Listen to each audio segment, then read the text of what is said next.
그러면 말씀과 순종으로 하나됨을 향하여 또 우리의 마음을 모으겠습니다. 오늘 우리에게 주신 하나님의 말씀은 베드로후서 1장 4절로 7절까지의 말씀입니다. 제가 봉독하지요. 이로써 그 보배롭고 지극히 큰 약속을 우리에게 주사 이 약속으로 말미암아 너희가 종욕 때문에 세상에서 썩어질 것을 피하여 신성한 성품에 참여하는 자가 되게 하려 하셨느니라. 그러므로 너희가 더욱 힘써 너희 믿음의 덕의 지식의 절제를, 절제의 인내를, 인내의 경건의 형제우애를, 형제우애의 사랑을 더하라. 아멘. 이 말씀을 의지해서 주님과 친구하는 삶 제목으로 말씀을 드립니다. 여러분 그 요한복음 15절 말씀에서 보면 이제부터는 너희를 종이라 하지 아니하리니 종은 주인이 하는 것을 알지 못함이라. 너희를 친구라 하였노니 내가 내 아버지께 들은 것을 다 너희에게 알게 하였습니다. 주님이 이렇게 말씀하셨어요. 주님이 우리를 종이라 하지 않고 친구다 그렇게 정의해 주셨습니다. 그 이유는 종은 주인이 하는 것을 알지 못하기 때문이고 친구만이 참된 교제와 사귐을 통해서 온전히 하나됨을 이루어갈 수 있기 때문인 것이죠. 그래서 우리를 주님은 친구다 그렇게 말씀해 주신 것입니다. 부부가 오랫동안 같이 살면 닮는다고들 하잖아요. 보낸 세월의 무게와 그 힘 때문이겠죠. 그래서 생각도 비슷해지고 표정도 비슷해지고 그러다 보니까 얼굴까지도 닮아간대요. 아니야.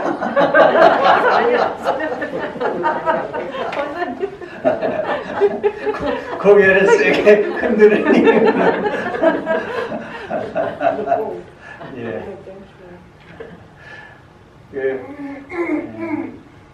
삶이 이렇게 함께하면서 그 겉으로 느껴지는 느낌들이 비슷하기 때문에 아마 그런 이야기를 하는 것 같아요. 여러분 친구도 마찬가지죠.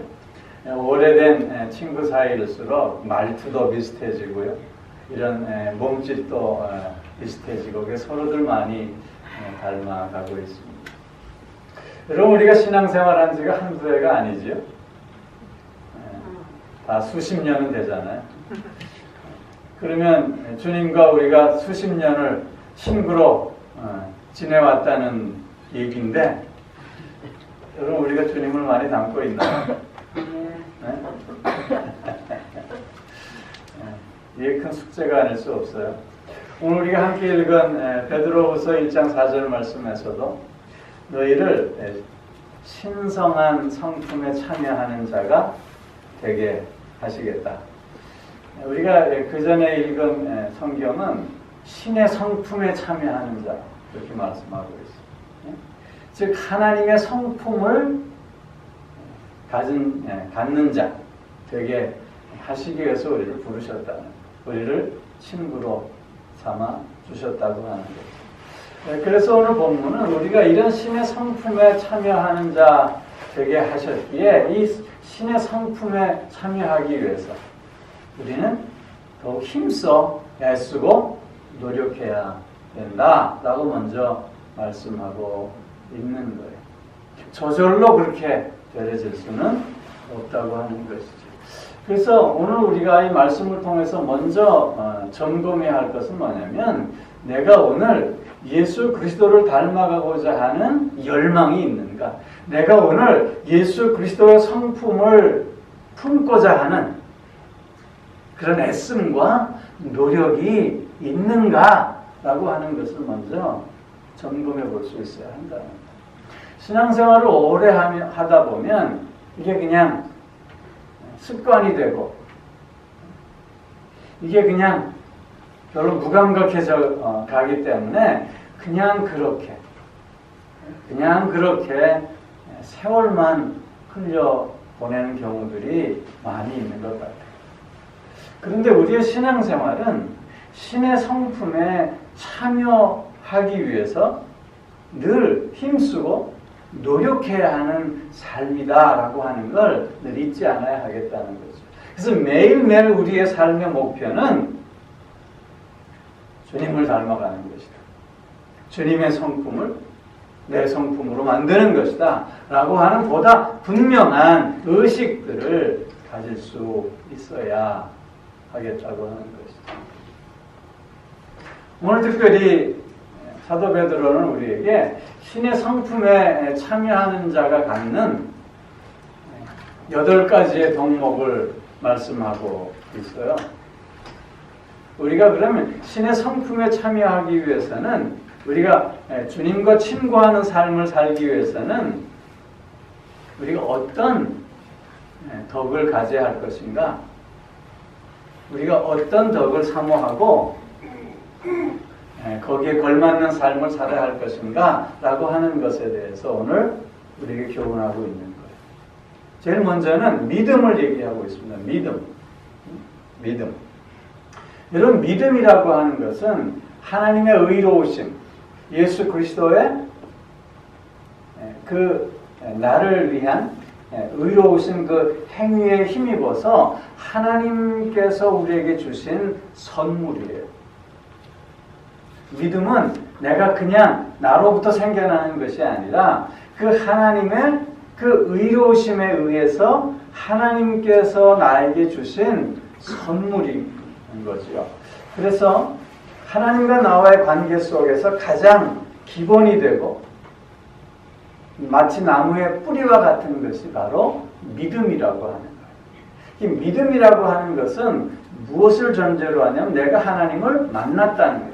아니, 다르게 표현해야 돼. 하나님이 나를 만나주셨다고 하는 것이고, 그래서 내가 하나님을 알게 되었다는 것이고, 그래서 내가 이제 하나님을 온전히 의지하는 자가 되었다라고 하는 걸 의미하는 거예요. 그래서 하나님께서 나에게 주신 그 믿음을 통해서 우리는 하나님과의 사귐, 하나님과의 관계를 더 깊이 할 수 있게 되는 거예요. 그래서 믿음을 통해서 하나님을 더 많이 알아가는 자가 되어줄 수 있는 것이고, 그래서 믿음을 통해서 우리의 삶이 더욱더 하나님과 하나 되는 삶이 되어질 수 있다고 하는 거죠.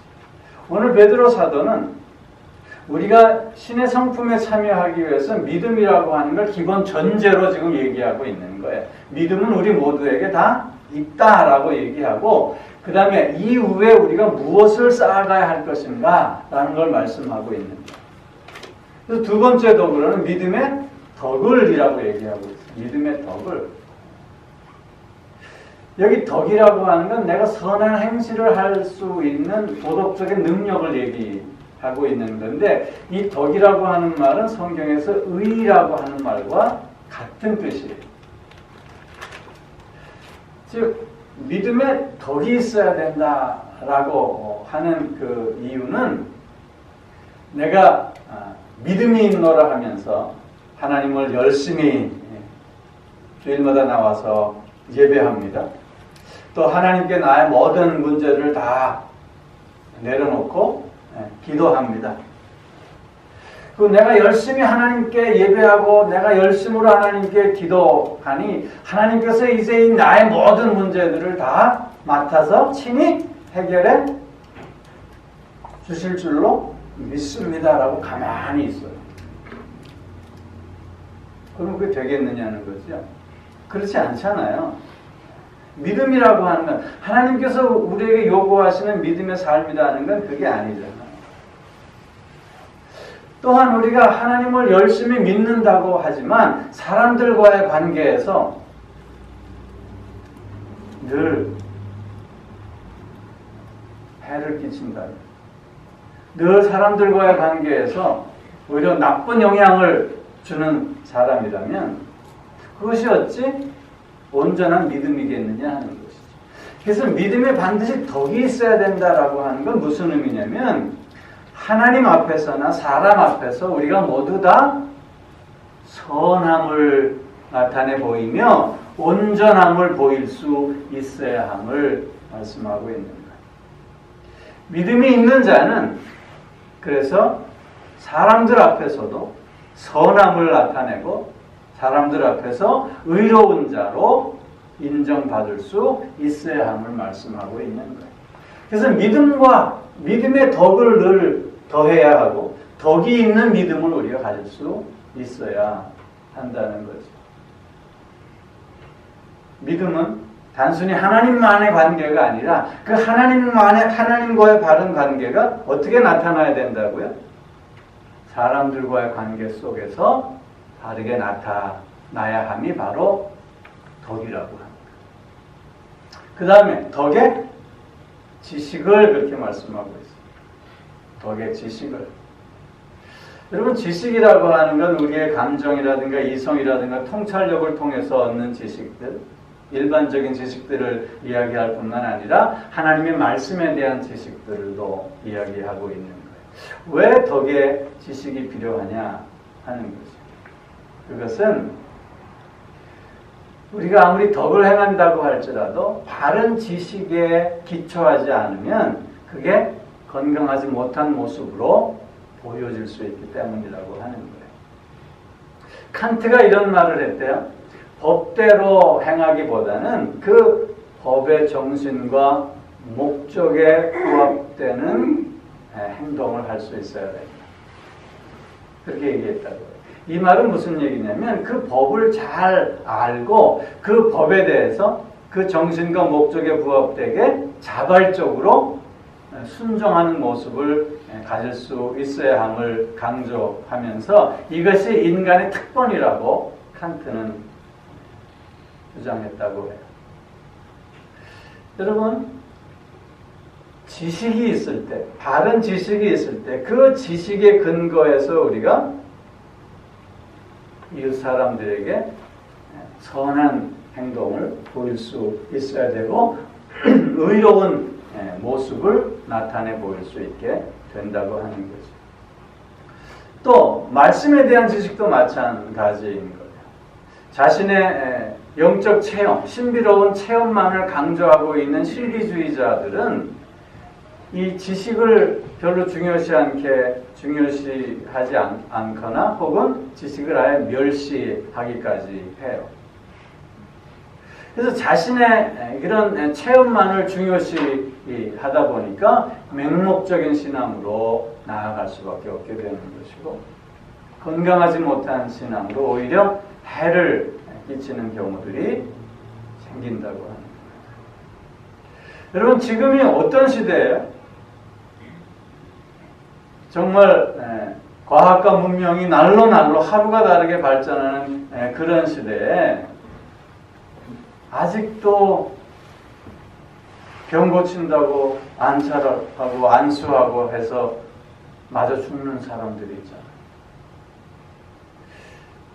이런 경우는 아무리 믿음이 있다고 얘기하지만 지식에 근거한 하나님의 말씀에 근거한 믿음이 아니기에 오히려 해를 끼치는 결과를 나타나게 된다고 합니다. 그래서 덕의 지식이 더해져야 함을 강조하고 있는 거예요. 그 다음에 또 뭐라 그러죠? 지식의 절제를 얘기하고 지식의 절제. 이 절제는 자제력을 얘기하고 있는 거예요. 즉 인간에게는 무제한적으로 지식이 허용되어지지 않았다는 거죠. 다르게 설명하면 인간에게는 삼가해야 할 지식도 있다고 하는 거예요. 어떤 거는요, 알므로 말미암아 오히려 내게 득이 되기보다는 해가 되는 경우들도 있어요. 그런 건 과감히 버릴 수 있어야 하는 거예요. 그리고 지식을 활용하는 데 있어서도 우리가 자제력을 가질 수 있어야 한다고 하는 거지. 여러분, 조금 전에 법에 대해서 얘기했는데 법을 제일 잘 안 지키는 사람이 누굴까요? 법을 제일 잘 안 지키는 사람. 너무 엉뚱한 질문인가? 법을 제일 잘하는 사람들이 법을 잘 안 지킨대. 여러분, 법은 만인 앞에서 평등해야 된다고 얘기하지만 그거 그냥 말만 그렇지 실제로 그래지나요? 그거 왜 그래요? 법을 아는 사람들이 자기의 지식을 무기로 해서 요리조리 자기 이익되는 대로 그 법을 사용함으로 빠져나가잖아요. 그러므로 말미암아 불평등한 사회를 만들어가고 있잖아요. 이건 뭐예요? 지식을 사용하는 데 있어서 무절제하게 지식을 남용하고 있는 그런 모습이 아닐 수 없는 거예요. 그래서 지식이 많은 건 좋지만 그러나 잡다한 지식은 오히려 그를 해롭게 할 수도 있음을 우리가 기억하면서 지식을 얻어가는 데 있어서도 절제해야 할 뿐만 아니라 지식을 활용하는 데 있어서도 자제력이 필요하다고 합니다. 이 무절제한 지식은 그래서 무지만도 못하다고 얘기하는 거예요. 차라리 모르는 게 낫지. 나는 아는 게 많다고 이렇게 자랑하는 사람은 오히려 교만해지고 그런 교만이 그를 패망으로 나아가게 만든다고 합니다. 그래서 지식에 절제가 요구되어진다고 합니다. 그 다음에 절제에 인내를 하고 얘기하고 있어요. 절제에 인내가 필요하다고 합니다. 인내는 오래 참는 지구력을 얘기해요. 오래 참는 지구력. 특별히 어려움과 또 시련과 환난 속에서도 하나님의 약속을 바라보며 끝까지 참아내는 것. 그것을 우리가 인내라고 얘기하는 거예요. 예를 들면 요셉 같은 경우에 요셉은 꿈을 꾸잖아요. 꿈쟁이 요셉이 되었어요. 그 꿈을 이야기함으로 말미암아 오히려 요셉의 삶에 고통이 찾아오기 시작해요. 형제들의 미움을 받게 되고 그래서 애굽의 종으로 팔려가고 보디발의 집에 가서 집사로 일하고 그 보디발의 아내의 유혹을 뿌리침으로 말미암아 또 누명을 뒤집어 쓰고 그래서 감옥에 가고 그 꿈이 이루어지기까지 요셉의 삶을 보면 그 꿈과는 너무나도 거리가 먼 그런 환경과 그런 상황으로 내몰려가고 있는 모습을 우리가 보게 돼요. 그러나 요셉의 특징은 그럼에도 불구하고 그는 그의 삶의 자리에서 하나님께서 자신에게 주신 그 약속이 반드시 성취되어질 것이라고 하는 것을 믿는 그 믿음과 소망의 굳건함 속에서 그 모든 것들을 극복하고 그 꿈을 이루어 가고 있음을 보게 되잖아요. 인내라고 하는 게 바로 그런 거죠. 한두 번 절제한다고, 한두 번 자제한다고 해서 그게 인내가 되어질 수 있는 건 아니라고 하는 거예요. 여러분, 9번 참다가 10번째 폭발하잖아요. 그러면 9번은 참는 게 아니라 벼른 거라는 거 아시죠? 인내란 끝까지 참는 거예요. 끝까지. 무조건 참는 게 아니라 하나님의 약속이 이루어질 것임을 굳건히 믿는 그 소망 속에서 끝까지 참는 것이 인내라고 하는 거예요. 그래서 인내하기 위해서는 주님만 바라보는 삶이 요구되어져요. 여러분, 주를 바라보는 삶과 주만 바라보는 삶과는 엄청난 차이가 있다는 걸 우리가 알아야 돼요. 우리 모두는 다 주를 바라봐요. 그런데 주만 바라보는 사람은 흔치 않아요. 무슨 뜻인지 아시겠죠? 주를 바라본다고 하는 사람은 세상도 같이 봐요. 그래서 주를 바라보는 사람은 어느 순간에 적당히 타협하게 돼요. 그러나 주만 바라보는 사람은 세상을 보지 않습니다. 그렇기에 끝까지 인내하며 그 하나님의 약속의 말씀을 자기의 삶 속에 성취해 가는 자 되어진다고 하는 거예요. 그리스도인들은 주를 바라보는 자가 되어서는 안 되고 주만 바라보는 자가 되어져야 하겠다는 거예요. 그래서 베드로 사도는 우리에게 인내가 필요하다고 말씀하고 있는 거예요. 또 인내의 경건을 그렇게 얘기하고 있어요. 경건. 경건이라고 하는 것은 하나님을 바르게 예배하는 것, 또 하나님과 바른 관계 속에 나아가는 것.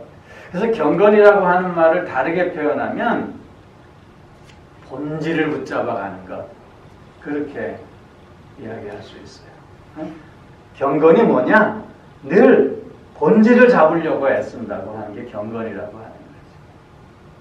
그럼 어린 왕자라고 하는 생텍쥐베리의 소설 잘 아시잖아요.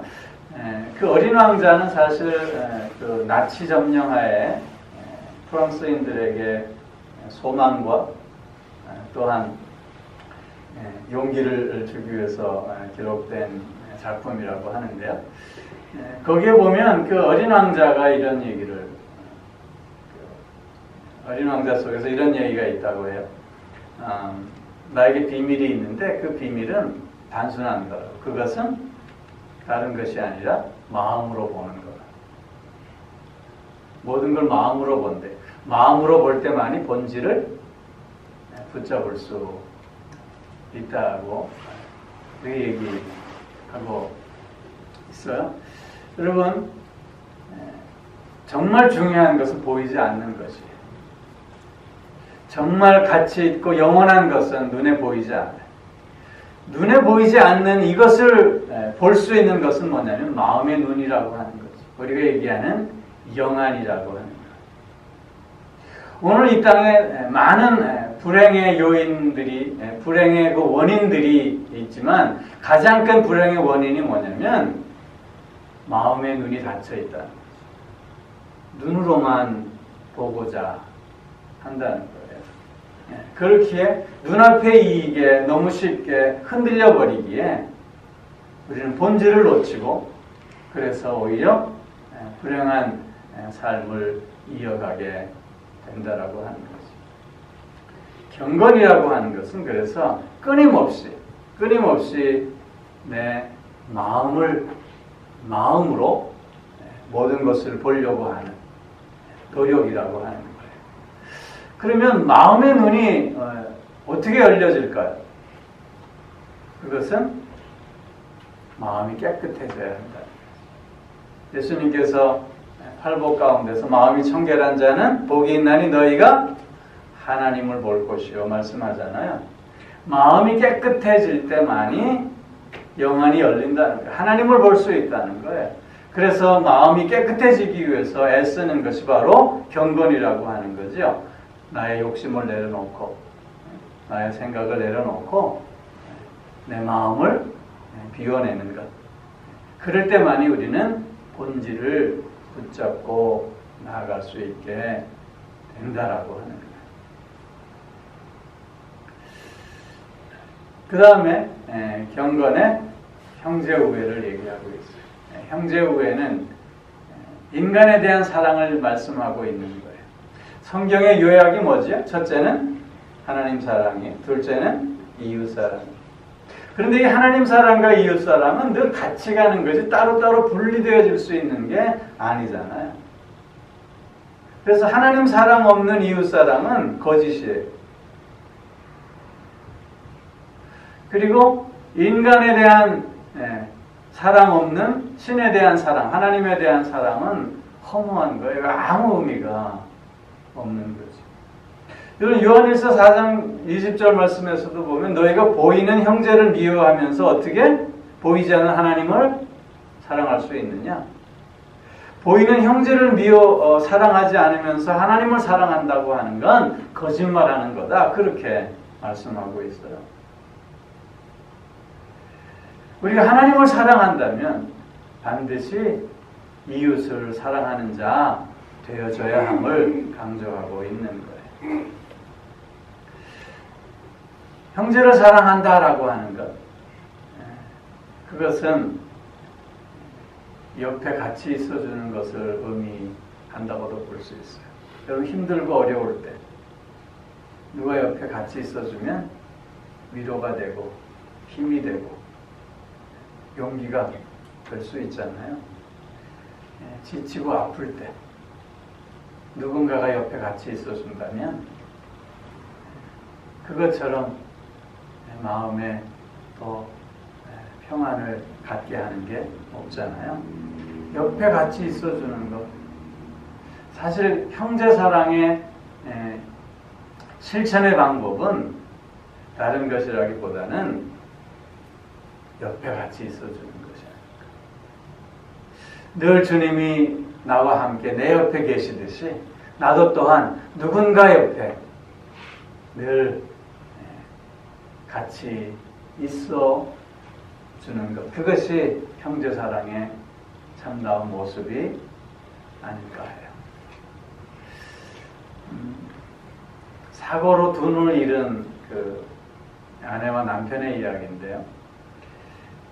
사고로 두 눈을 잃은 그 아내를 위해서 남편이 매일 출퇴근을 같이 해요. 출근길에 같이 갔다가 퇴근길에 같이 데리고.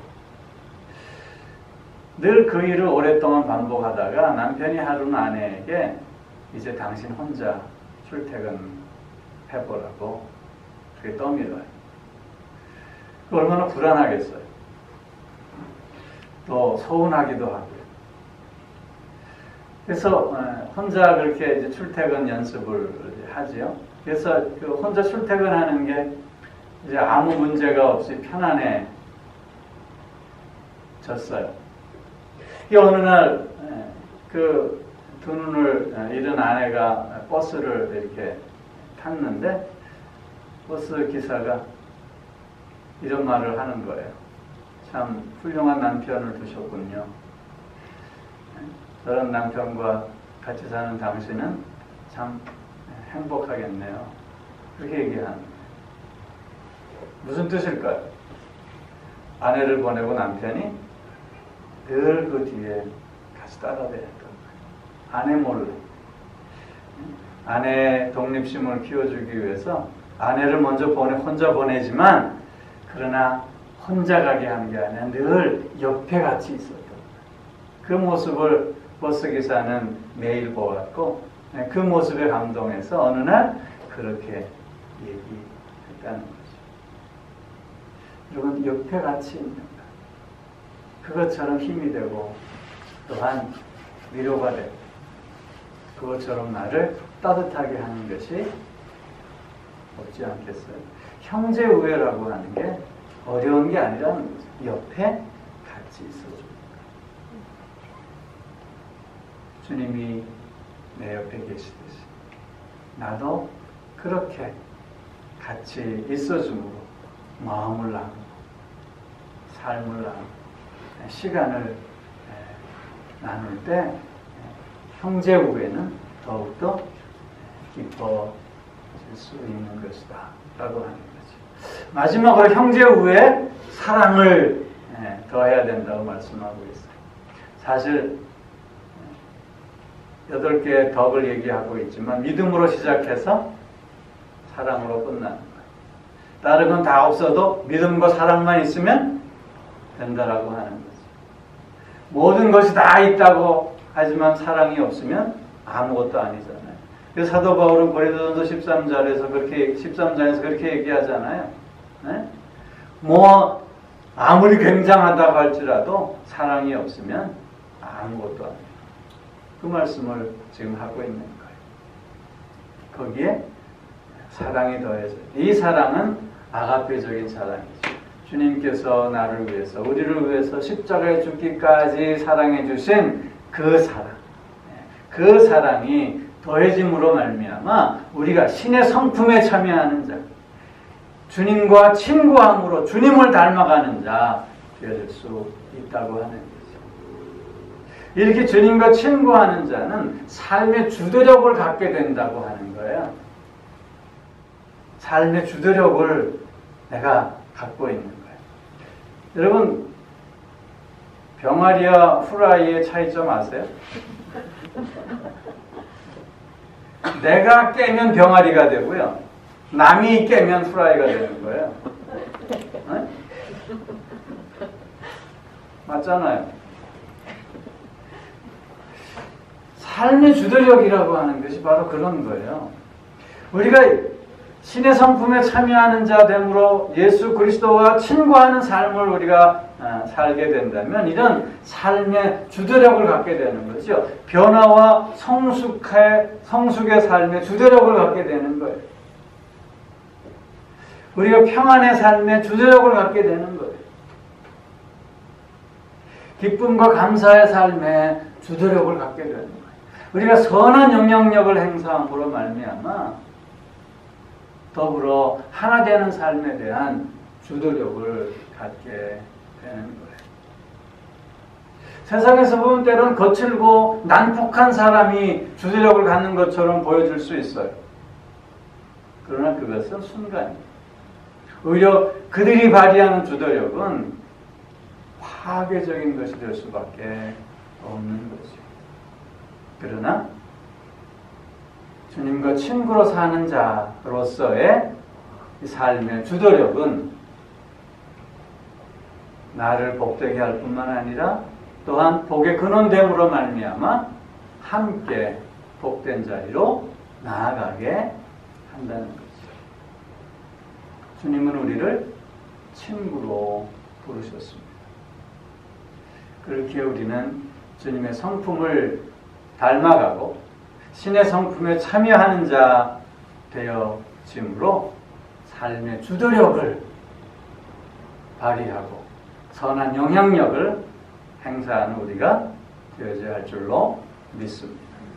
특별히 어려운 이때, 특별히 삶이 막막한 이때에 먼저 부름받은 그리스도인들로서 주님의 친구들로서 이러한 삶의 선한 영향력을 행사함으로 말미암아 주변을 따뜻하게 하는 우리들, 주변에 기쁨과 평안을 전하는 우리들 되어져야 할 줄로 믿습니다. 기도하겠습니다. 우리 함께 결단의 기도 잠깐 같이 하겠습니다. 주님과 친구의 삶을 우리가 오랜 세월 보냈는데 그럼에도 불구하고 아직도 주님을 온전히 닮아가지 못하고 있는 자신의 모습을 보면서 더욱 주님을 닮겠다고 결단하고 또 이런 신의 성품에 참여하는 자 되겠다고 다시 한번 고백하는 우리들 되어질 수 있기를 바랍니다. 그래서 주님과 함께 주님 안에서 삶의 주도력을 발휘하는 자로 이 시대를 보다 따뜻하고 보다 행복함으로 걸어가는 우리들 되게 해달라고 결단하겠습니다.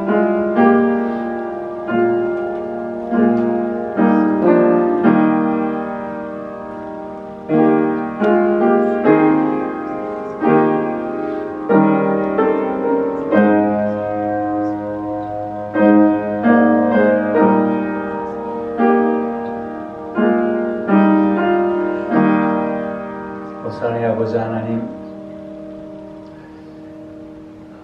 나를 친구로 불러주시고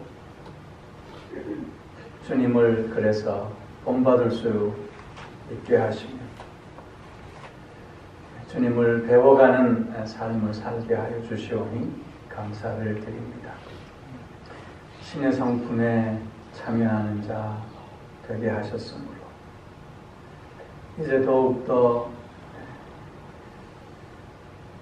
주님을 배우고 닮아가는 삶을 통해서 나에게 허락된 그 삶의 주도력을 행사하는 우리들 될 수 있게 하여 주시옵소서. 기쁨을 전하고 행복을 전하고 평안을 전하며 하나님의 나라를 이루어가며 말씀을 실천해가는 우리들 되게 하여 주시옵소서. 아버지 하나님, 그래서 더불어 함께 하나님께 찬송과 또한 영광을 돌리며 더불어 함께 하나님 주시는 그 사랑과 은혜를 누리고 나누는 우리 모두가 꼭 되어질 수 있게 하여 주시옵소서. 우리의 가정이 이런 복된 가정 되게 하여 주시고 우리의 자녀들이 이런 복된 자녀들 되게 하여 주시고 또한 나로 말미암아 나와 관계하는 모든 사람들이 이런 은혜와 복을 누릴 수 있게 하여 주시옵소서. 감사드리며 예수님 이름으로 기도하옵나이다. 아멘. 이제는 우리 주 예수 그리스도의 은혜와 하나님 아버지의 무한하신 사랑하심과 성령의 내주하심과 또한 복주심의 역사가 신의 성품에 참여하는 자로 주님과 친구하는 삶을 통해서 삶의 주도력을 행사하는 자 되겠노라. 다시금 소원하며 결단하는 사랑하는 성도들과 그 가정과 하시는 모든 일들 위해 이제로부터 영원토록 함께하옵시기를 간절히 축원하옵나이다. 아멘.